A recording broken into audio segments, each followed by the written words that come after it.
നിങ്ങൾക്കറിയാമോ, ദക്ഷിണേഷ്യയിലെ ഏറ്റവും പ്രധാനപ്പെട്ടതും പലപ്പോഴും പരസ്പരം മത്സരിക്കുന്നതുമായ രഹസ്യാന്വേഷണ ഏജൻസികളാണ് ഇന്ത്യയുടെ റിസർച്ച് ആൻഡ് അനാലിസിസ് വിംഗ് അഥവാ റോയും പാകിസ്ഥാന്റെ ഇന്റർ സർവീസ് ഇന്റലിജൻസ് അഥവാ ISIയും.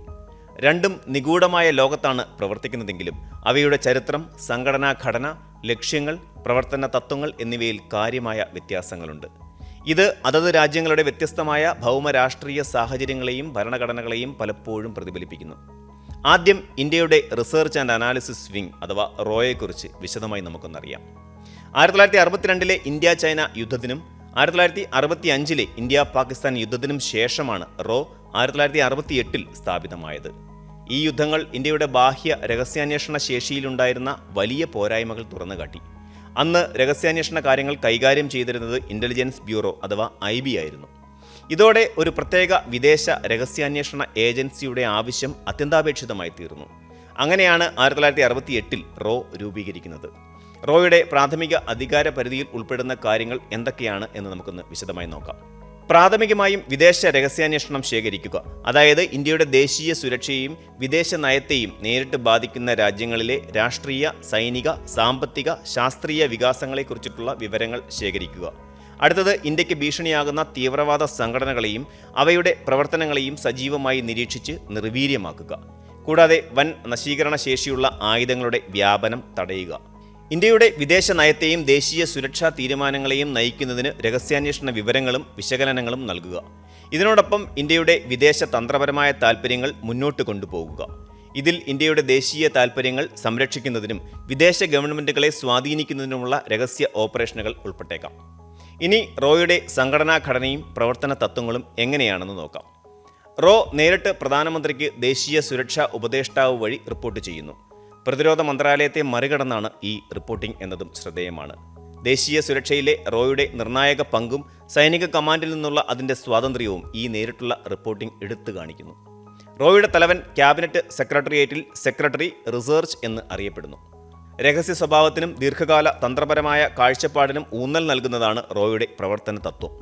പൊതുജനങ്ങളുടെ ശ്രദ്ധ ആകർഷിക്കുന്ന ചില ഏജൻസികളിൽ നിന്ന് വ്യത്യസ്തമായി റോ അതിൻ്റെ ആന്തരിക പ്രവർത്തനങ്ങളെക്കുറിച്ചോ അല്ലെങ്കിൽ ഉദ്യോഗസ്ഥരെക്കുറിച്ചോ വളരെ കുറച്ച് വിവരങ്ങൾ മാത്രമേ പരസ്യമായി പുറത്തുവിടുന്നുള്ളൂ.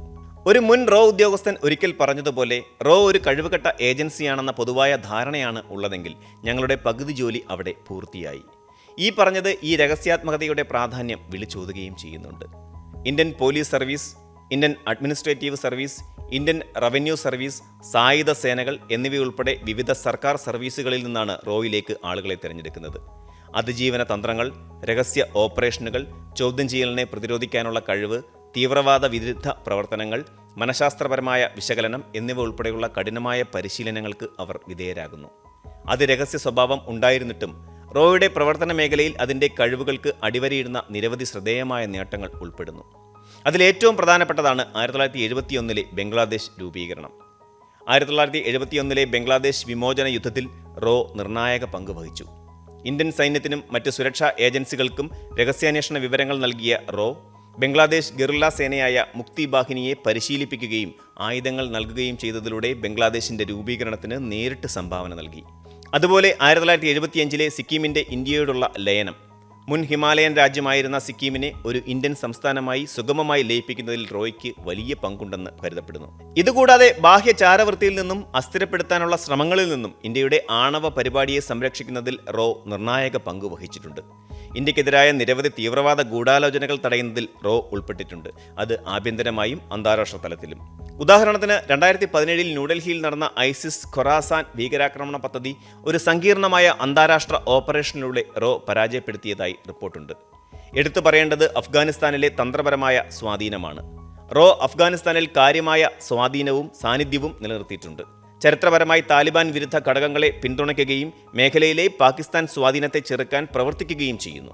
റോയുടെ രൂപീകരണം മുതൽ ഇന്ത്യയുടെ പ്രാഥമിക വൈരികളായ ചൈനയെയും പാകിസ്ഥാനെയും കുറിച്ചുള്ള രഹസ്യാന്വേഷണത്തിന് റോ മുൻഗണന നൽകിയിട്ടുണ്ട്. ഈ മേഖലകൾക്കായി പ്രത്യേക വിഭാഗങ്ങൾ നിലനിർത്തിയിട്ടുണ്ട്. തീവ്രവാദ വിരുദ്ധ ശേഷി വർദ്ധിപ്പിക്കുന്നതിനും രഹസ്യാന്വേഷണ വിവരങ്ങൾ പങ്കിടുന്നതിനും ഇസ്രായേലിൻ്റെ രഹസ്യാന്വേഷണ ഏജൻസിയായ മൊസാദ്, അമേരിക്കയുടെ രഹസ്യാന്വേഷണ ഏജൻസിയായ CIA എന്നിവയുൾപ്പെടെയുള്ള മറ്റ് പ്രധാന രഹസ്യാന്വേഷണ ഏജൻസികളുമായി റോ ബന്ധം സ്ഥാപിച്ചിട്ടുണ്ട്. ഇനി പാകിസ്ഥാന്റെ ഇന്റർ സർവീസ് ഇന്റലിജൻസ് അഥവാ ISIയെക്കുറിച്ച് ചില പ്രധാന കാര്യങ്ങൾ മനസ്സിലാക്കാം. പാകിസ്ഥാന്റെ സ്വാതന്ത്ര്യത്തിന് തൊട്ടു പിന്നാലെ 1948 ഇന്റർ സർവീസ് ഇന്റലിജൻസ് അഥവാ ISI സ്ഥാപിതമായത്. ബാഹ്യ രഹസ്യാന്വേഷണ ഏജൻസി മാത്രമല്ല, റോയിൽ നിന്ന് വ്യത്യസ്തമായി ISIക്ക് ബാഹ്യവും ആന്തരികവുമായ രഹസ്യാന്വേഷണം ശേഖരിക്കുന്നതിന് ഉൾപ്പെടെ വിശാലവും പലപ്പോഴും വിവാദപരവുമായ അധികാരപരിധിയുണ്ട്.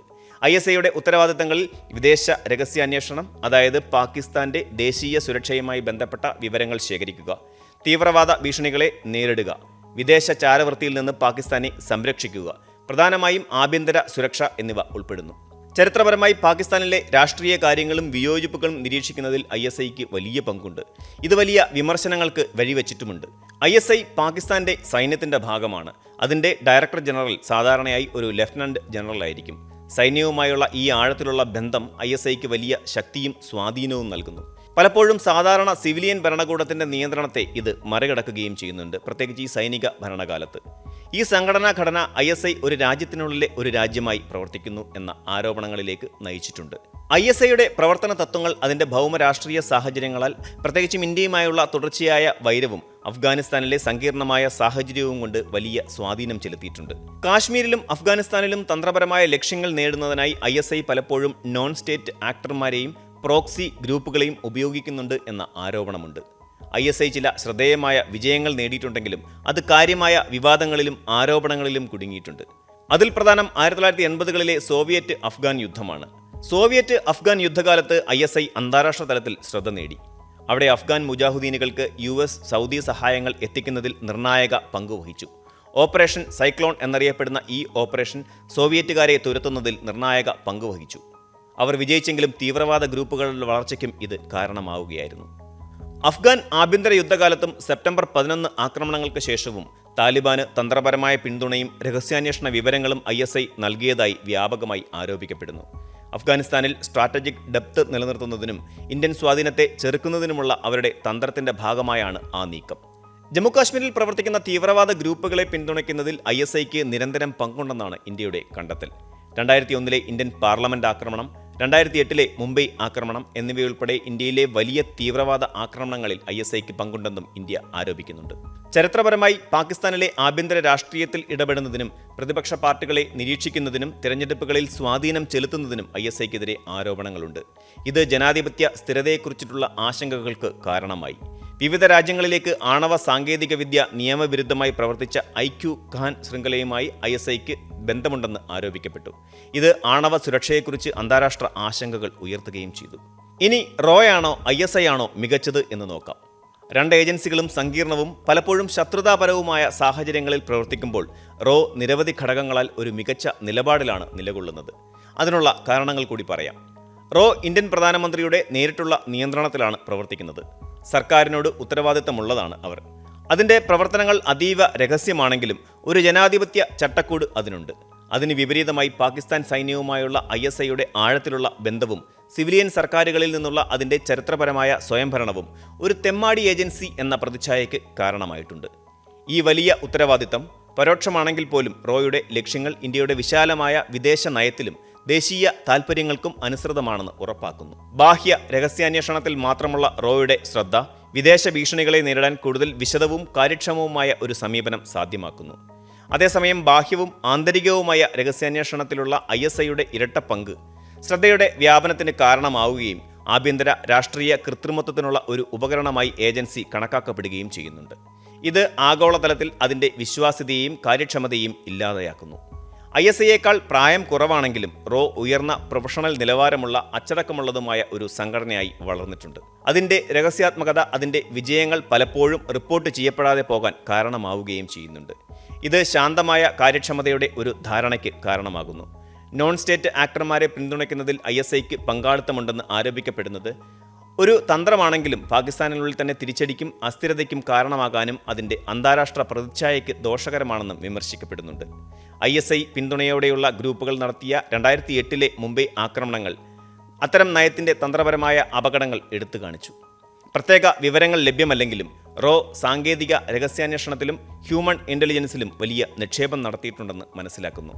അതിൻ്റെ ഉദ്യോഗസ്ഥർക്ക് CIA, മൊസാദ് എന്നിവയുൾപ്പെടെ ലോകത്തിലെ പ്രമുഖ രഹസ്യാന്വേഷണ ഏജൻസികളിൽ നിന്ന് പരിശീലനം ലഭിച്ചതായി റിപ്പോർട്ടുകളുണ്ട്. ഇത് സങ്കീർണമായ ടെക്നിക്കുകളിൽ നിന്ന് ശ്രദ്ധ കേന്ദ്രീകരിക്കുന്നതായി സൂചിപ്പിക്കുന്നു. ISIയും വിപുലമായ രഹസ്യാന്വേഷണ പ്രവർത്തനങ്ങളിൽ ഏർപ്പെട്ടിട്ടുണ്ടെങ്കിലും പരമ്പരാഗത മേഖലകളിൽ ഹ്യൂമൻ ഇന്റലിജൻസിനെ ആശ്രയിക്കുന്നത് ചിലപ്പോൾ എടുത്തു കാണിക്കപ്പെടുന്നു. പാകിസ്ഥാൻ സ്വാധീനത്തെ ചെറുക്കുന്നതിനുള്ള അഫ്ഗാനിസ്ഥാനിലെ റോയുടെ ദീർഘകാല ശ്രമങ്ങൾ പോലെയുള്ള പ്രവർത്തനങ്ങൾ ഇന്ത്യയുടെ പ്രാദേശികവും ആഗോളവുമായ സ്ഥാനം ഉറപ്പാക്കുന്നതിനുള്ള കൂടുതൽ ദീർഘകാല തന്ത്രപരമായ കാഴ്ചപ്പാടിനെ പ്രതിഫലിപ്പിക്കുന്നു. മുജാഹിദീനുകളെ പിന്തുണയ്ക്കുന്നത് പോലെയുള്ള തന്ത്രപരമായ പ്രവർത്തനങ്ങളിൽ ISI ഏർപ്പെട്ടിട്ടുണ്ടെങ്കിലും പാകിസ്ഥാന്റെ സ്വയം സുരക്ഷാ സാഹചര്യത്തെ സങ്കീർണമാക്കുന്ന നോൺ സ്റ്റേറ്റ് ആക്ടർമാരുമായുള്ള ഹ്രസ്വകാല തന്ത്രപരമായ ഇടപെടലുകൾക്ക് അവർക്കെതിരെ ആരോപണങ്ങളുണ്ട്. ഒരു വലിയ ജനാധിപത്യ രാജ്യമായ ഇന്ത്യ അന്താരാഷ്ട്ര നിയമത്തിന്റെയും നയതന്ത്രത്തിന്റെയും ചട്ടക്കൂടിനുള്ളിൽ പ്രവർത്തിക്കുന്നു. രഹസ്യാന്വേഷണ ഏജൻസികൾക്ക് സ്വാഭാവികമായും രഹസ്യ പ്രവർത്തനങ്ങളിൽ ഏർപ്പെടേണ്ടി വരുമ്പോൾ റോ പൊതുവെ ഇന്ത്യയുടെ ജനാധിപത്യ മൂല്യങ്ങളുമായി യോജിക്കുന്നു. ISIയുടെ തീവ്രവാദ ഗ്രൂപ്പുകളുമായുള്ള പിന്തുണ പാകിസ്ഥാന്റെ അന്താരാഷ്ട്ര പ്രതിച്ഛായ സാരമായി ബാധിക്കുകയും അതിൻ്റെ വിദേശ ബന്ധങ്ങളെ സങ്കീർണമാക്കുകയും ചെയ്തു. ഇത് നിർണായക സുരക്ഷാ പ്രശ്നങ്ങളിൽ അന്താരാഷ്ട്ര സഹകരണം നേടാൻ കൂടുതൽ ബുദ്ധിമുട്ടുണ്ടാക്കുകയും ചെയ്യുന്നുണ്ട് അവർക്ക്. ചുരുക്കത്തിൽ റോയും ISIയും വളരെ സെൻസിറ്റീവായ ഒരു മേഖലയിൽ പ്രവർത്തിക്കുന്ന ശക്തരായ രഹസ്യാന്വേഷണ ഏജൻസികളാണെങ്കിലും ഒരു ജനാധിപത്യ ഗവൺമെന്റിനോടുള്ള റോയുടെ വലിയ ഉത്തരവാദിത്തം ബാഹ്യ ഭീഷണികളിൽ ശ്രദ്ധ കേന്ദ്രീകരിക്കുന്നത്, സങ്കീർണമായ രഹസ്യാന്വേഷണം ശേഖരിക്കുന്നതിനുള്ള ഊന്നൽ, കുറഞ്ഞ വിവാദപരമായ പ്രവർത്തന ചരിത്രം എന്നിവ അതിനെ ആഗോള രഹസ്യാന്വേഷണ രംഗത്ത് കൂടുതൽ ശക്തവും ഫലപ്രദവുമായ ഒരു സ്ഥാനത്ത് എത്തിക്കുന്നുണ്ട്. ISI അതിൻ്റെ ചരിത്രപരമായ സ്വാധീനമുണ്ടായിരുന്നിട്ടും അതിൻ്റെ ആഭ്യന്തര രാഷ്ട്രീയ ഇടപെടലും നോൺ സ്റ്റേറ്റ് ആക്ടർമാരുമായുള്ള ബന്ധവും പോലെയുള്ള തുടർച്ചയായ വെല്ലുവിളികളെ അഭിമുഖീകരിക്കുന്നുണ്ട്. ഇത് ആത്യന്തികമായി ആഗോളതലത്തിൽ അതിൻ്റെ മൊത്തത്തിലുള്ള കാര്യക്ഷമതയെയും അതുപോലെ പ്രതിച്ഛായയെയും പരിമിതപ്പെടുത്തുകയും ചെയ്യുന്നു.